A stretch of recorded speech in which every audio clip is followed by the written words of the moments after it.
इन शब्दों में तुलसीदास जी ने मोहम्मदुर रसूलुल्लाह का नाम मोहम्मद बताया है। यहां पक्षपात कुछ ना राखूं, वेद पुराण सत सत भाकूं, देश अरब भरग लता सहाय, सोतियल भरम गत सुनो घगुराए, राजनीति भव्य प्रीति दिखावे, आपन मत सबका समझावे, तब तक मद्दी कोया बिना महामद पार न होया। ये संग्राम पुराण के अंदर आज भी ये पंक्तियां मौजूद हैं, और ये पंक्तियां मैं सिर्फ बंगाल में नहीं पढ़ता हूं, मैं इन लाइनों को नागपुर में भी पढ़ के आता हूं, जहां आरएसएस का गढ़ है, और आरएसएस के गढ़ के सामने बोल के आता हूं मैं इन मंत्रों को, और खुली चुनौती दे के आता हूं। डॉक्टर जाकिर नाइक की तरह बाहर नहीं हूं मैं, इंडिया में हूं। अगर एक शब्द भी गलत हो तो अरेस्ट करिए हमें। मेरे ऊपर किताब की किसी हवाले को लेकर केस नहीं हुआ है, क्योंकि आज तक किसी हिंदू भाई ने मेरे ऊपर किताब में मेरे लिखा गलत बोला ये करके केस नहीं किया है। ये करके केस किया है कि इसने फला को टकला कहा, फला को मोटा कहा, फला को ये कहा, फला को वो कहा, ये करके केस किया है। लेकिन किताब को लेके कभी केस नहीं हुआ कि गलत बोले मौलाना साहब। और मैंने भी कोर्ट में कहा कि अच्छा जज साहब आप ही बताइए कि अगर किसी के सर पे बाल ना हो तो उसको क्या कहा जाएगा, आप ही बताइए साहब। ठीक है, अगर मैं गंजा कह दूं तब भी आपको बुरा लगता है। अच्छा जिसके सर पे बाल ना हो तो आप ही बताइए क्या है। जज साहब खुद कहते हैं वो तो गंजा हुआ, टकला। तो हमने कहा अगर मैंने इसको कह दिया टकला तो फिर मेरे ऊपर केस क्यों हो रहा है, आप ही बताइए। तो जज साहब ये मुस्कुरा के कहते हैं कि चोर को चोर कहोगे तो बुरा नहीं मानेगा। वो भी हंस के कह रहे हैं चोर को चोर कहोगे तो बुरा नहीं मानेगा है? अरे आप यूं भी कह सकते हो जिसके सर पे एक भी बाल नहीं। मैंने कहा वो बोलते वक्त भाई ये होश नहीं रहता, मैं क्या करूं। चोर को चोर भी ना कहूं तो क्या कहूं। कहते हैं यार थोड़ा सा कंट्रोल किया करो, जमानत तो दे दी लेकिन बोले कंट्रोल किया करो। ये हालत, राहत इंदौरी साहब इस दुनिया में नहीं रहे। एक बार उन्होंने अपने किसी मुशायरे में कह दिया था कि देश का प्रधानमंत्री चोर है। उन पे केस हो गया, उनको जज साहब के कटघरे में खड़ा होना पड़ा। तो जज साहब ने पूछा कि आपको ऐसा नहीं कहना चाहिए, क्यों कहा, हो गया ना केस आपके ऊपर। तो उन्होंने कहा साहब मैंने ये कहा है कि देश का प्रधानमंत्री चोर है, लेकिन मैंने ये नहीं कहा कि मेरे देश का प्रधानमंत्री चोर है, इसलिए मेरे ऊपर केस बनता ही नहीं। मैंने हिंदुस्तान का नाम कहाँ लिया है, मैंने ये कहा कि भारत का प्रधानमंत्री चोर है। तो जज मुस्कुरा के कलम चलाते हुए बेल दे रहा उनको और कह रहा क्या हमें नहीं मालूम है कि कहाँ का प्रधानमंत्री चोर है, क्या हमको बेवकूफ समझ रहे हो। मतलब जज भी समझ रहे हैं कि क्या हो रहा है, माहौल क्या है और देश को क्या बनाने की कोशिश की जा रही है, इसको सब समझ रहे हैं। अल्लाह ताला बंगाल के मुसलमानों को समझने की तौफीक अता फरमा दे। ये जरूरत है, ये जरूरत है। बहुत डेंजर माहौल है, पूरी दुनिया की नजरें हैं आपके ऊपर, याद रखिए। और आपको बता दूं 100 रुपए मिलते थे तो हम यहीं चिपके थे, अब किसी ने कह दिया हम तुम्हें 1000 देंगे। इसलिए लोग ये नहीं देख रहे हैं कि बंगाल में कौन आएगा कौन नहीं आएगा, वो ये देख रहे हैं कि 100 की जगह पर हमें 10 गुना ज्यादा मिलने वाला है, इसलिए इसको पकड़ लो। अब मैं खुल के नहीं बोलूंगा, समझ गए ना आप। हाँ, इशारे में बात समझो बस। और कुछ लोगों की मजबूरियां हैं, वो यहां आएंगे, वो जानते हैं उनको लाने वाला यहां कौन है, अच्छी तरीके से हम जानते हैं। वो अपनी मर्जी से नहीं आ रहे हैं, उनको लाया जा रहा है, क्योंकि वो जानते हैं कि अगर हम नहीं ऊपर की बात माने और नहीं यहां आए तो जो हाल यूपी में आजम खां की यूनिवर्सिटी का हुआ, तोड़ दिया गया, वही हाल हमारा भी हो जाएगा। वही हाल हमारा भी होगा और हमारे कॉलेज और मेडिकल कॉलेज और हमारी यूनिवर्सिटियां भी तोड़ दी जाएंगी और सीबीआई और ईडी सब हमारे ऊपर छापे मारेगी और हम जमानत नहीं। मजबूरी है उनकी आना, वो बेचारे आएंगे। अब उस साउंड को क्या करें, तो लगता है माइक की जैसे मर गया, हमें जनाजा ही पढ़ना पड़ेगा यहाँ पर। ऐसे ही तुम्हें पैसा मिलेगा, रो रो के पैसा देना इनको, जैसे ये रो रो के। हाँ सुनिए, तो कुछ लोग ये मजबूरी है उनकी, वो यहाँ आएंगे, मजबूरी आप समझ लीजिए, लेकिन आपकी कोई मजबूरी नहीं है। आप अपना अच्छा और बुरा अच्छी तरीके से समझते हैं। बंगाल वालों, बिहार वालों की तरह कभी गलत कदम मत उठा जाइएगा। बस मैंने इशारा कर दिया, बिहार वालों की तरह गलत कदम मत उठाइएगा, गलत फैसला मत कर जाइएगा, वरना आपकी आगे आने वाली नस्लें आपको कभी माफ़ नहीं करेंगी। सीए और एनआरसी मुड़ला रहा है हमारे सरों पर, इतना याद रखिएगा। मैंने 2 माह के जलसे में कहा था, अभी 3-4 दिन पहले, जितने आराम से यहाँ से तुम गोश्त जो कलकत्ता भेज रहे हो ना, अगर यहाँ ये सरकार चली गई और दूसरी आई तो गोश्त भेज नहीं पाओगे यहाँ से वहाँ तक। हालात क्या होंगे तुम्हारे। तुम यहाँ, मैं किसी पार्टी का प्रचार करने नहीं आया, लेकिन तुम्हें मुत्तहिद करने आया हूँ। तुम मुत्तहिद हो जाओ, तुम्हारे अंदर इत्तेफाक पैदा हो जाए, बस तुम जम जाओ। जहां भी वोट दो, जिसको भी दो, आने वाले चुनाव में मैं नहीं बताऊंगा कि किसको दो, जिसको भी दो, तुम सारे मुसलमानों का वोट एक जगह जाना चाहिए, एक साथ एक जगह जाना चाहिए। ये सच है, फिर सुन लो, ये सच है कि हम इस देश के प्रधानमंत्री नहीं बन सकते हैं, लेकिन ये भी सच है कि हमारे बगैर कोई दूसरा भी नहीं बन सकता है। इतना याद रखना, हम हैं तो इस देश का मुस्तकबिल है, हम हैं तो इस देश का फ्यूचर है। हम प्रधानमंत्री नहीं बन सकते। तुमने जात और पात और बिरादरियों का ऐसा खेल खेला है, नंगा नाच, कि उस नंगे नाच पर हम देश के प्रधानमंत्री नहीं बन सकते। लेकिन यह भी हकीकत है कि हमारे बगैर तुम भी नहीं बन सकते। इसलिए तुम एक हो जाओ। तुम नहीं बन सकते, लेकिन जिसको बनाओ वो तुम्हारी मर्जी का होना चाहिए। उसको बनाओ जो तुम्हारी सुनने वाला हो, उसको बनाओ जो कलम चलाने से पहले 1000 बार सोचे कि ये कलम चल रहा है, ये भारत के 25-30 करोड़ मुसलमानों के फेवर में है या नहीं है। ऐसा ये इत्तेहाद तुम अपने अंदर पैदा कर लो। तो बात मेरी आगे की तरफ चली गई। अब या तो आप ही सुना दीजिए या मेरी सुन लीजिए। अब इतने आप इधर आइए भैया, इधर आ जाइए। तो सुनिए मेरे प्यारे साथियों, क्या कहा था तुलसीदास जी ने, यहां पक्षपात कुछ ना राखूं,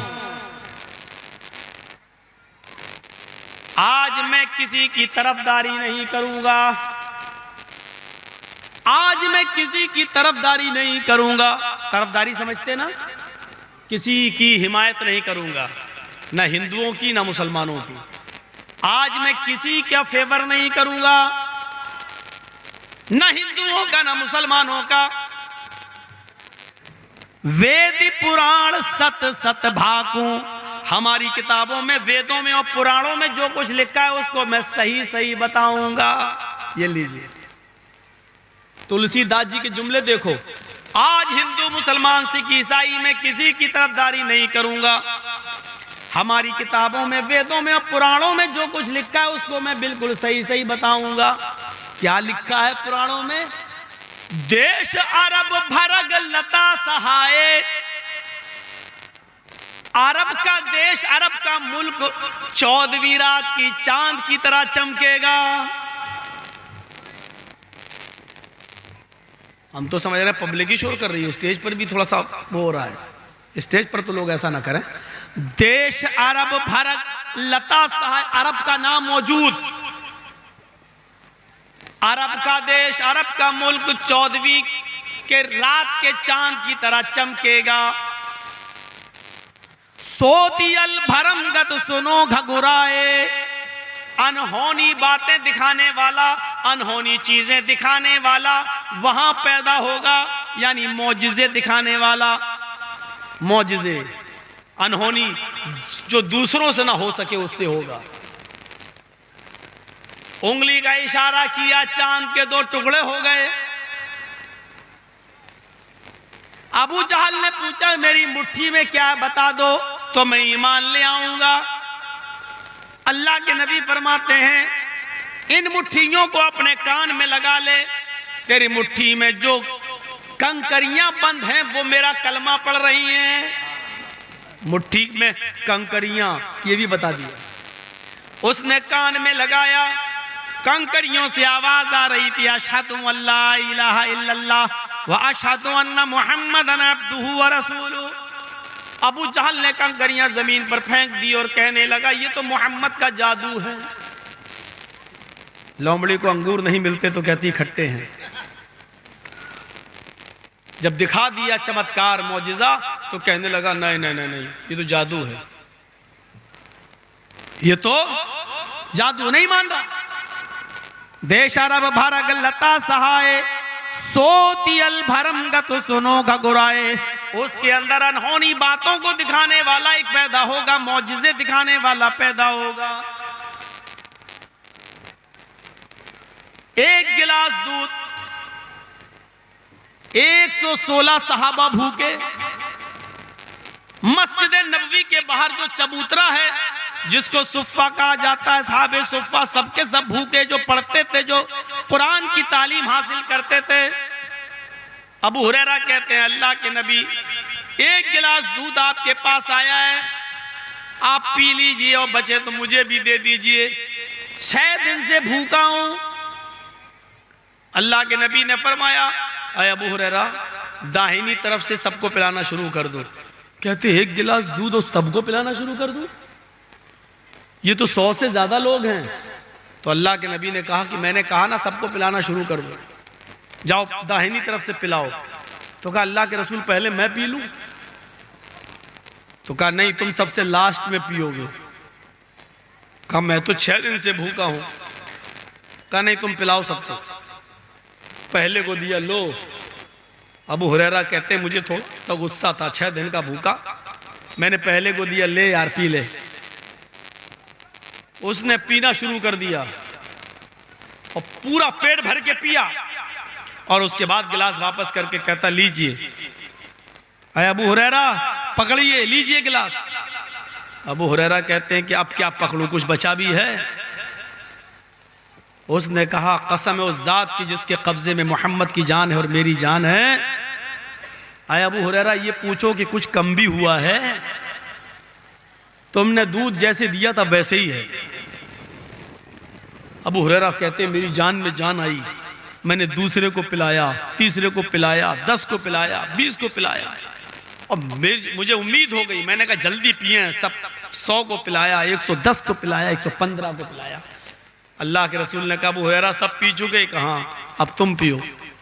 फिर मैंने पिया, मैं भूल गया, भूखा था, एक ही सांस में चढ़ा गया।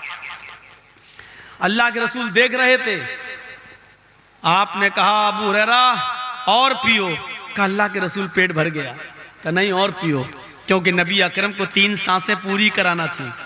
मैंने दोबारा पिया, फिर मैंने कहा अल्लाह के नबी लीजिए पेट भर गया। कहा और पियो। कहा नहीं पिया जा रहा है। पियो। फिर पिया तीसरी बार। कहा 2-4 घूंट पीने के बाद कहा अल्लाह के रसूल अल्लाह की कसम अब नहीं पिया जा रहा है। कहा लाओ हमें दो। फिर जाकर अल्लाह के नबी ने पिया। सोतियल भरमगत सुनो घगुराए, अनहोनी बातें दिखाएगा जो सबसे नहीं हो सकेंगी, वो करके दिखाएगा। राजनीति भव्य प्रीति दिखावे, आपन मत सबका समझावे। वो राजनीति करेगा। आखिरी नबी देश अरब में जो आएगा वो राजनीति करेगा, सियासत। लेकिन आजकल की सियासत नहीं। आजकल की सियासत तो इतनी गंदी हो चुकी है कि दोबारा इलेक्शन में हमारी सरकार दोबारा आ जाए, इस सरकार को कैसे दोबारा आना है तो अपने ही सैनिकों को मरवा देते हैं, पुलवामा हमला करवा देते हैं। ये इतनी गंदी राजनीति हो गई है। हमें दोबारा आना है तो क्या किया जाए? ऐसा कार्ड खेला जाए, अपने ही आदमियों को मरवा दो, अपने ही सैनिकों को मरवा दो। वो भी राजनीति करेगा, वो भी हुकूमत चलाएगा। राजनीति भव्य प्रीति दिखावे, वो राजनीति करके दिखाएगा। आपन मत सबका समझावे, लेकिन अपना मत लोगों को अच्छी तरीके से समझाएगा। नरमी की जगह नरमी करेगा और सख्ती की जगह सख्ती करेगा। अल्लाह के नबी ने राजनीति की, नरमी की जगह नरमी की और सख्ती की जगह सख्ती की। नरमी की तो इतनी नरमी की, सख्ती की तो सख्ती की इंतहा कर दी। जहां सख्ती की जरूरत है वहां सख्ती की। एक लड़की फातिमा नामी कबीले बनु मखजूम की चोरी में पकड़ी गई। कहा अल्लाह के रसूल चोरी में पकड़ी गई, कितनी चोरी की? इतनी इतनी की। का हाथ काटा जाएगा। बड़े ऊंचे घर की है, बड़े ऊंचे खानदान की है, बड़े अमीर बाप की बेटी है, छोड़ दिया जाए वरना नाम खराब हो जाएगा। आपने कहा हाथ काटो। उसामा इब्ने ज़ैद को भेजा गया, जो करीबी हैं नबी अकरम के, बहुत करीबी हैं नबी अकरम के। वो सिफारिश लेकर आते हैं, हाय अल्लाह के रसूल मेरी बात मान लीजिए, आप मेरे बहुत करीबी हैं, मैं सिफारिश लेके आया हूं कि उस लड़की को छोड़ दो, बहुत ऊंचे घराने की है, लोग बड़ा मजाक उड़ाएंगे। अल्लाह के नबी सल्लल्लाहु अलैहि वसल्लम ने कहा अतशफ़उ फी हुदूदिन मिन हुदूदिल्लाह फी हद्दिन मिन हुदूदिल्लाह। तुम अल्लाह की हदों में से एक हद में सिफारिश लेकर आए हो। जिस हद को अल्लाह ने कायम किया है उस हद को मुझसे तोड़ने के लिए कह रहे हो? नहीं, उसका हाथ काट दो। हाथ काट डाला गया। सख्ती देख रहे हैं कितनी की, बार बार सिफारिशें की जा रही हैं, लेकिन सख्ती कर दी अल्लाह के रसूल सल्लल्लाहु अलैहि वसल्लम ने। हाथ काटो, काट दिया गया। और काटने के बाद फरमाया, जब उसका हाथ काट दिया गया उस लड़की का, तो आपने वो जुमले कहे जो हदीस की किताबों में आज भी मौजूद हैं। लोगों, ये तो कबीले बनु मखजूम की बेटी थी फातिमा, जो चोरी में पकड़ी गई और उसका हाथ कटवाया मैंने। उसकी जगह पर मेरी अपनी बेटी होती, मेरा अपना लख्ते जिगर, मेरी अपनी बेटी फातिमा होती, तो मैं अपनी बेटी का हाथ भी कटवा देता अगर वो चोरी में पकड़ी जाती। हदीस के अरबी अल्फाज ये हैं, लौ अन्ना फातिमा बिन्त मोहम्मद सरकत लक़तअतु यदहा। अगर उसकी जगह पर मोहम्मद की बेटी फातिमा होती, लौ अन्ना फातिमा बिन्त मोहम्मद, अगर मोहम्मद की बेटी फातिमा होती, सरकत चोरी की होती, लक़तअतु यदहा, तो मैं उसका भी हाथ काट डालता। तुम किसकी बात कर रहे हो? मैं तो अपनी बेटी को भी नहीं छोड़ता। सख्ती की तो इतनी सख्ती, नरमी हुई तो इतनी नरमी, नरमी का मामला आया तो इतनी नरमी कि एक यहूदी अल्लाह के नबी के गले में फंदा डालता है रस्सी का, कपड़े का, और उसको ऐंठता है, गला दबने लगता है। आए मोहम्मद मेरा कर्ज दो, सल्लल्लाहु अलैहि वसल्लम मेरा कर्ज दो। हजरत उमर फारूक ने उसको धक्का दिया। शर्म नहीं आती मेरे नबी के साथ ऐसा करते? अल्लाह के नबी ने कहा तुमने इसको डांटा क्यों, इसको धक्का क्यों दिया? कहा अल्लाह के रसूल आपके गरीबान में रस्सी डाल दी और ऐंठ रहा था, और मेरे सामने मेरे नबी की ये तौहीन करे और मैं बर्दाश्त कर लूं? ऐसा नहीं हो सकता। आपने फरमाया ए उमर, मुझे तुमसे ये उम्मीद नहीं थी, मैंने इससे कर्ज लिया था, 1 हफ्ते का वादा था, 5वें ही दिन मांगने लगा, अब ये कर्ज में 2 दिन बाकी थे। इससे तुम आसानी से मुतालबा करने के लिए कहते कि भाई अभी 2 दिन है, रुक जाओ, मिल जाएगा। और मुझे अदा जल्दी अदा करने के लिए कहते कि अल्लाह के रसूल आपने कर्ज लिया तो जल्दी दे दो, लेकिन तुमने उसको डांटा और फटकारा, इसलिए इसका कर्ज का इंतजाम आज ही करो, अभी दे दो। उसका कर्ज दिया। फिर आपने फरमाया सुनो, तुमने इसको मारा भी है, डांटा फटकारा है, इसलिए उसको ज्यादा दे दो, 30 सा और ज्यादा दे दो, 30 सा, 1 सा 2.5 किलो का, 30 सा 75 किलो और ज्यादा दे दो। नरमी की तो इतनी नरमी, सख्ती की तो उतनी सख्ती, और नरमी की तो इतनी नरमी। फरमाया राजनीति भव्य प्रीति दिखावे, आपन मद सबका समझावे। वो हुकूमत चलाएगा, राजनीति करेगा, लेकिन मसलहत से सख्ती की जगह सख्ती करेगा और नरमी की जगह नरमी करेगा। सख्ती की जगह सख्ती करेगा और नरमी की जगह नरमी करेगा। इसके बाद वाला जुमला देखिए जो